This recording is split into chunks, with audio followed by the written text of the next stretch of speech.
Et pour Saint-Louis, de manière générale, rien que pour le point 4, nous devons massivement voter pour le oui. Et vous n'êtes pas sans savoir qu'on vient de découvrir à Saint-Louis le pétrole et le gaz. Donc Saint-Louis doit, rien que pour son intérêt et pour ce point 4, voter massivement pour le oui. Et l'autre point, pour créer de l'amalgame, l'opposition parle de laïcité et d'homosexualité. Tous ceux qui défendent l'homosexualité, tous ceux qui sont en train de les encadrer pour les aider à sortir de ce pays sont dans le camp du non. Je pense qu'ils doivent regarder à leur droite et à leur gauche avant de nous accuser de vouloir ingérer dans le texte des points qui ne sont en aucun cas abordés par le chef de l'État. Sur ces points, le chef de l'État a été très clair. Il a été clair lorsqu'il a reçu le président Obama et il a été aussi clair tout dernièrement ce 1er mars lorsqu'il a reçu une délégation de plus de 500 imams.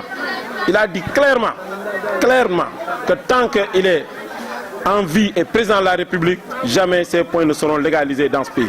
C'est pourquoi je demande au camp du non de se déterminer par rapport à l'homosexualité. Et je suis sûr qu'ils ne se détermineront pas parce que le jour où ils feront une telle déclaration, c'est un camp qui sera cassé en 1000 morceaux.